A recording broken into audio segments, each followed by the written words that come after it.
Hi Scorpio, welcome po sa ating channel. By the way Scorpio, this is your monthly Gabay Tarot reading ngayong April 2026. Gamitin ang reading na ito bilang gabay lamang. Tandaan Scorpio, ito po ay general reading.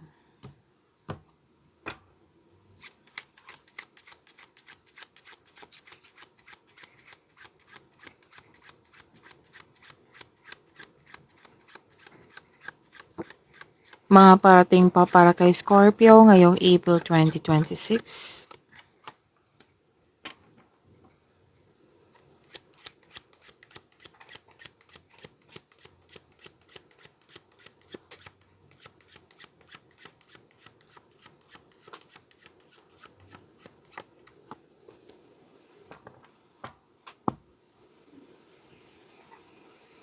Scorpio, sabi po dito,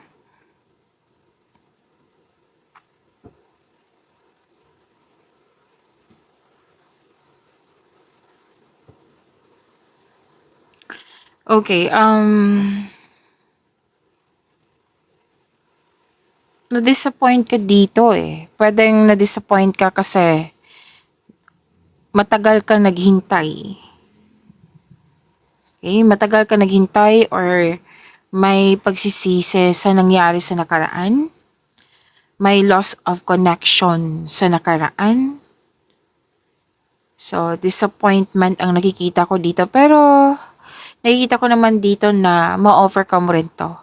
This shall pass. This is a temporary state of mind. Ma-overcome mo rin ito.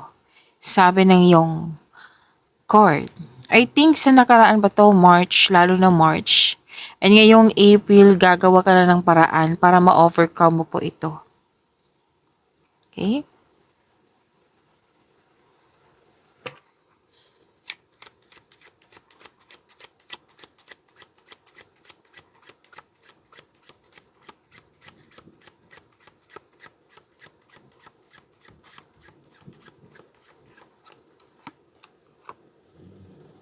Oh, maganda ito kasi ano to? This is the act of giving and receiving. So, this is generosity. May nag-donate, may nagbigay ng regalo, tulong, contribution, pwedeng rewards. So, since this is the act of giving and receiving, pwedeng ikaw yung nakatanggap, pwede din ikaw yung nagbigay. Again, may energy dito na kayo ang nakatanggap, may energy din dito na kayo ang nagbigay. May proposal din ako nakikita dito, an offer. May pag-uusap tungkol sa luxury, riches, something expensive, jewelry, an important object, a parcel. Okay, may importanteng parcel po.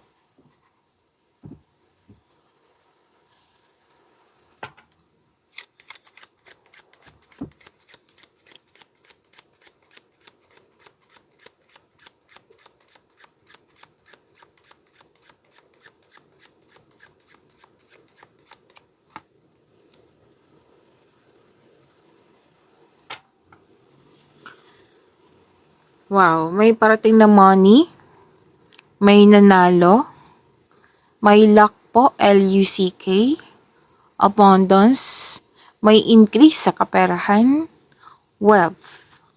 This is good fortune, magandang kapalaran po. So claim, success and prosperity is yours. I-claim po, Scorpio. Nakikita ko dito yung energy mo is very confident na may self-worth. So success, nagbigay ka ng halaga sa iyong sarili, sa kapwa, at sa isang bagay. So this is about money, wealth. Claim po, Scorpio.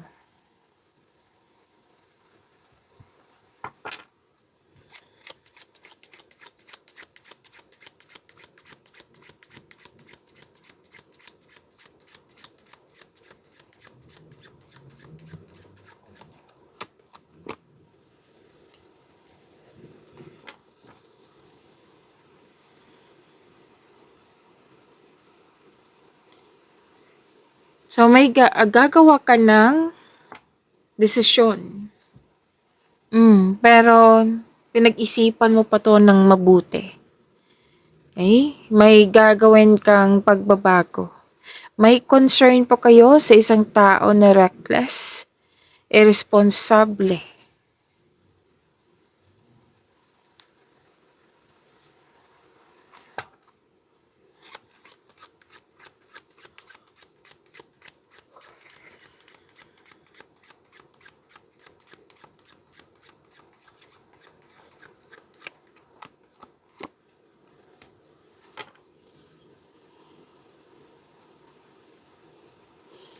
May usapin tungkol sa crisis, and I think this is about sa mga nangyari sa Pilipinas ngayon.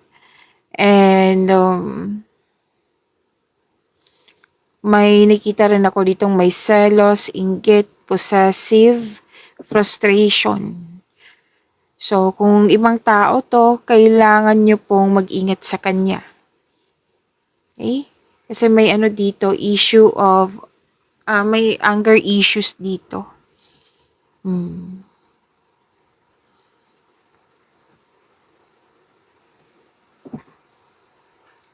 So, may reunion na mangyayari. Togetherness.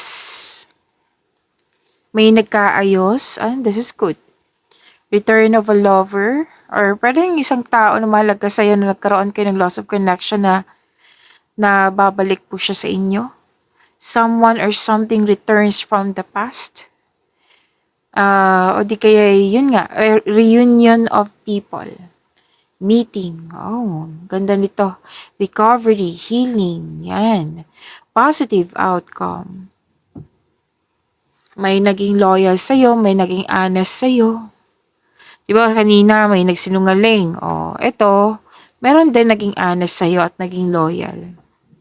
Na isang tao na handa kang tulungan, i-assist.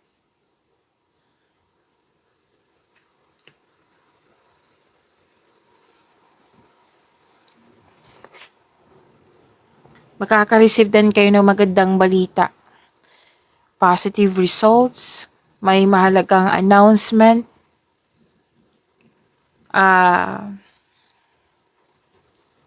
may nakapasa sa exam, may nakapasa sa test. Kanina pa tong loyalty.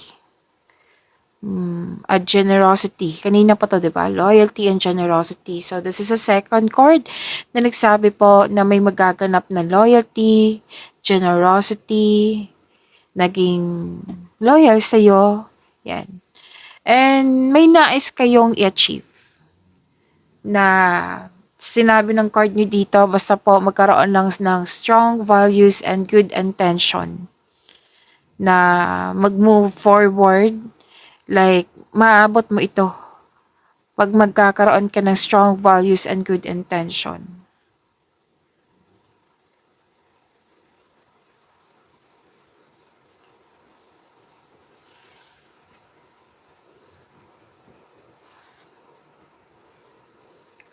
So may darating na, ito yung hinihintay mo, na may darating na mensahe, balita, something or someone new on the way, na may hinihintay ka at in-expect ka. So habaan niyo po yung pasensya niyo, wag sana kayong mainip para hindi matrigger yung anxiety. And may nakita ko ditong someone is spying on you. Oo. Na may gusto siyang malaman sa iyo. It might be curious siya sa iyo kung ano yung ginagawa mo ngayon. So, this is another card na nagsabi dito na may nag-gain kayo. Most likely, career and money to. May magandang mangyayari sa inyong career, money, work, job, career, finances. Yan. So, this is business aspirations and professional goal. So, ilang beses ko na nakita dito sa cards mo. I think this is a third card na nagsabi na may good fortune. Magandang kapalaran. And most likely, ito ay sa inyong money. Yan. So, claim nyo po. Ang ganda ng blessings. At, may success, may victory, may milagrong mangyayari. May ano dito, oh, nakabenta. Yan. Mataas ang sales. So, give praise for all of your abundance. And your dreams come true. Matupad yung pangarap mo. So, this is good luck, success through good fortune. And nag-iisip kayo dito ng, anong tawag nito? Ng negosyo. Tapos sabi ng card, magagamit nyo po yung hidden talent mo sa iyong binabalak na negosyo. At ito yung magbibigay ng yaman sa'yo. So, ilang beses ito? I think 4 na ito nagsabi na magkakaroon ka ng malaking money makaka-receive ka ng malaking money sa ngayong April 2026. Yes po. And you're about to be surprised. Basta may mga positive outcome. 4 na card na nagsabi dito. Positive outcome, lalo na't may raise, increase sa kaperahan. May nanalo din. May unexpected success. Yan. So, claim po ha. Scorpio, ang ganda po ng blessings niyo po.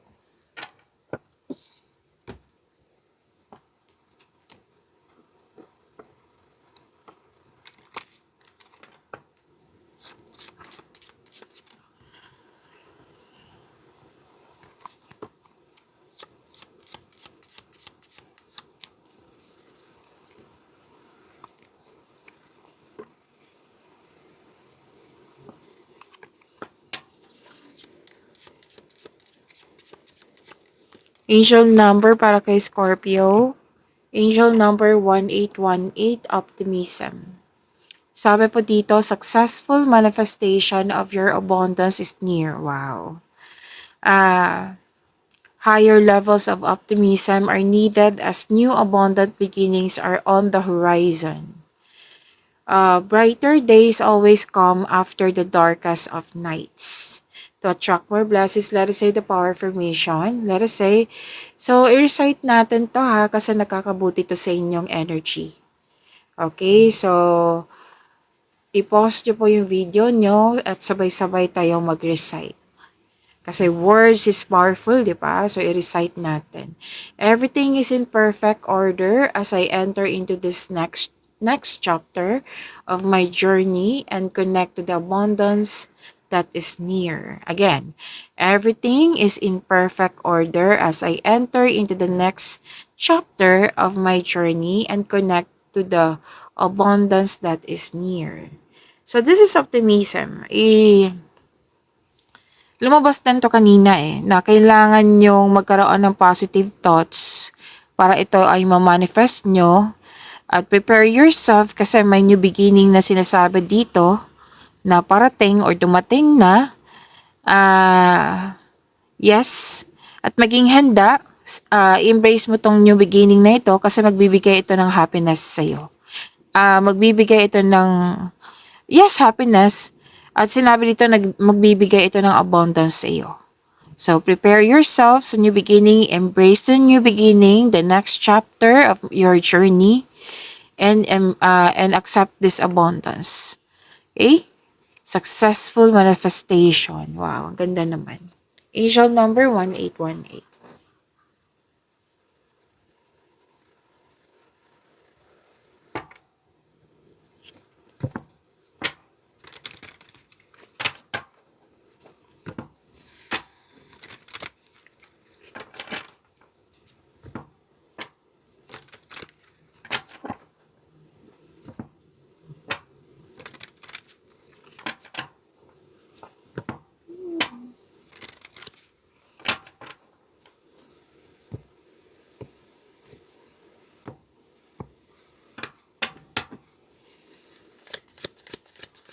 Energy po para kay Scorpio ngayong April 2026.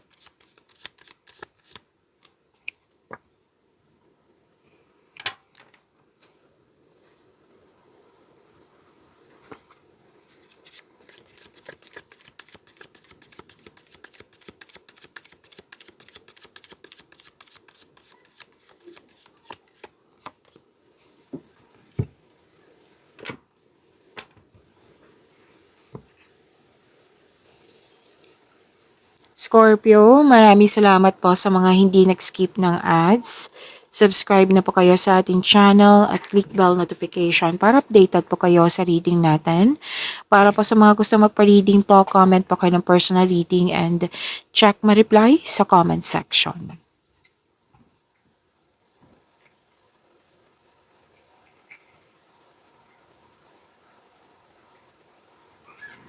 Nagkaroon ng pagkakaisa, you're making memories. May plano kayong mag-outing, may ganap na reunion which is lumabas to kanina. Na lumabas din dito sa tarot cards nyo po. Nag-spend time ka sa mga bata or sa inner child mo. Nag-spend time ka sa mga taong old friends, pwedeng old friends or sa mga taong para mong pamilya. Posible din na may pagpatawad na mangyayari.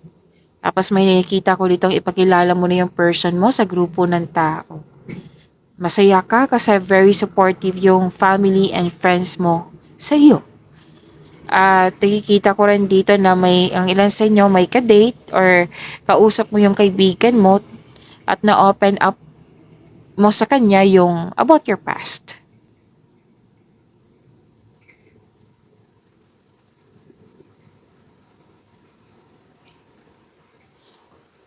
So, itong grupo ng tao na very supportive sa iyo, isa sila sa dahilan na na-motivate ka, lalo na sa inyong mga gawain dyan, na mas magkakaroon ka ng focus sa pag-achieve ng goal mo nang dahil sa support nila.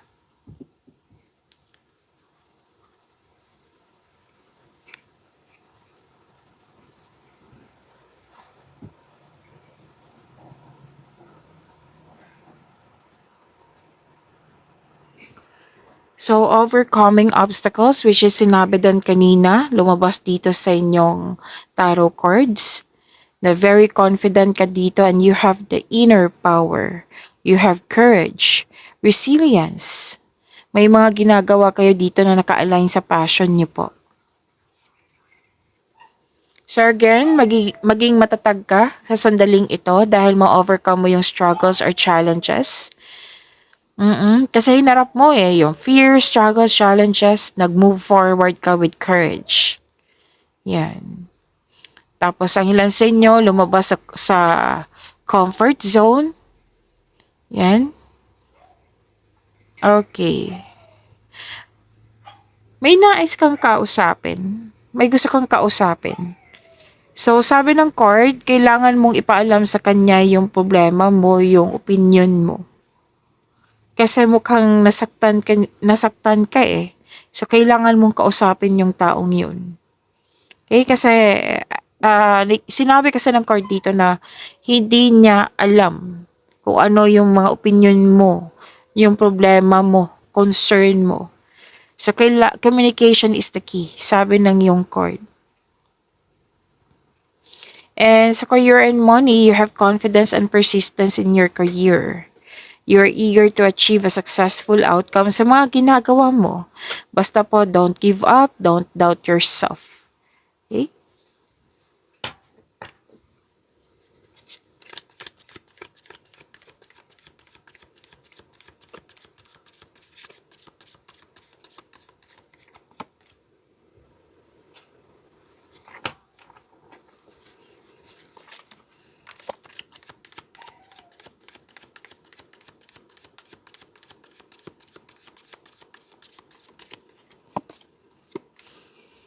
Ganda ng career and money mo, Scorpio. Naalala niyo sinabi ko kanina na victory? Andito siya sa tarot cards mo. Na may tagumpay, may natapos. Oo. May nakita ko ditong recognition. Nagkaroon ng balanse, nagkaroon ng pagkakaisa. May magandang balita na parating or may bagay na matutupad. Yes, may parating na good news, especially after a period of struggle. And you are feeling proud sa accomplishment mo. Ina-acknowledge mo yung success at may matatanggap kang papuri from other people. So this is recognition. Nagsumikap ka at deserve mo itong tagumpay na ito, Scorpio. So allow yourself to shine in this moment.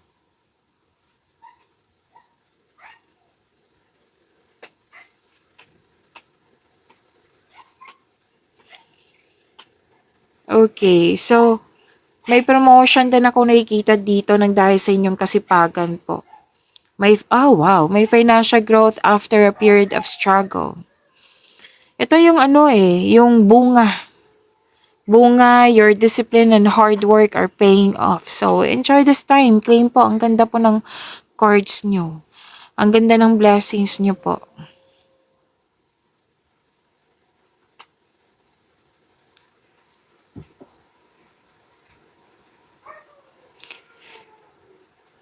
Okay, so sabi po dito na mag-focus ka sa pag-release sa nakaraan at mag-move forward ka into a new and more successful period. So acknowledge for your success is coming. Dalawang card ni mismo nagsabi dito na may financial growth na magaganap. So claim po. May self-assessment, may awakening, may acceptance, yan. Transformation po ito. Malaking transformation po ito sa inyong career and money. Lalo na't sinabi dito paulit-ulit yung financial growth. Claim po, Scorpio.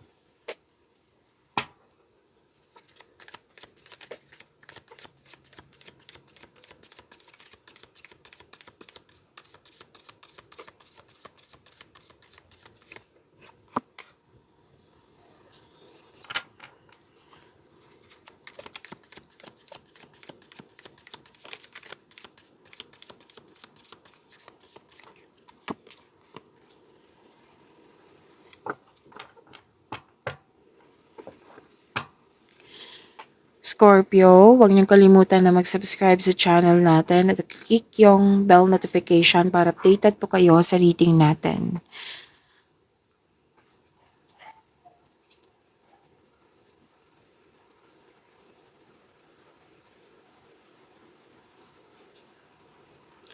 Okay, sa love life, self-love, partnership, and romance. Para sa mga single, parating na po ang ideal partner nyo. Take things slow, kilalanin mo muna. So mukhang excited ka kasi dito. Oo, na makilala siya. So baka sa excitement nyo, naging excited kayo. Baka hindi nyo namalayan na pumasok na pala kayo sa buhay pag-ibig. So sabi ng card na huwag magmadali, take things slow, kilalanin mo muna. Sa mga marelasyon, huwag kang may wedding bells dito. Kasi may pangyayaring aminan, posibleng proposal po. Sa mga may buhay mag-asawa, makakatanggap kayo ng magandang balita. Pwedeng may bagong pet, bagong gamit, bagong kasamahan, bagong inspirasyon.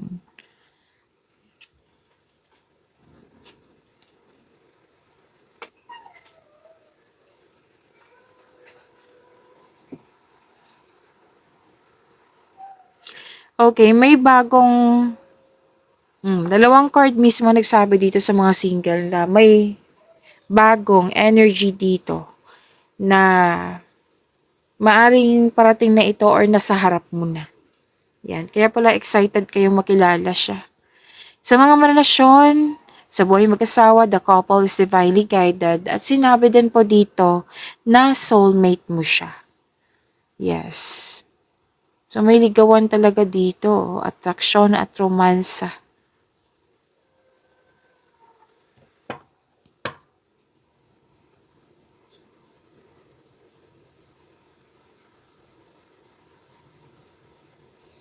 Okay. So, sabi po dito na, sa mga single dito kasi tatlong card na po nagsabi dito na, kaya pala sinabi ng card mo kanina dito na kilalanin mo na mabuti kasi itong tao na parating sa'yo, it might be masyadong maparangka, nagmamadali, malakas ang energy, makulit.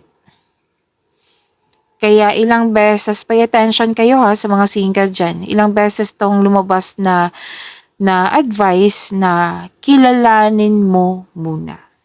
Gamitin mo ang iyong intuition at kilalanin mo muna. So pay attention kasi different card siya pero the same message. Okay?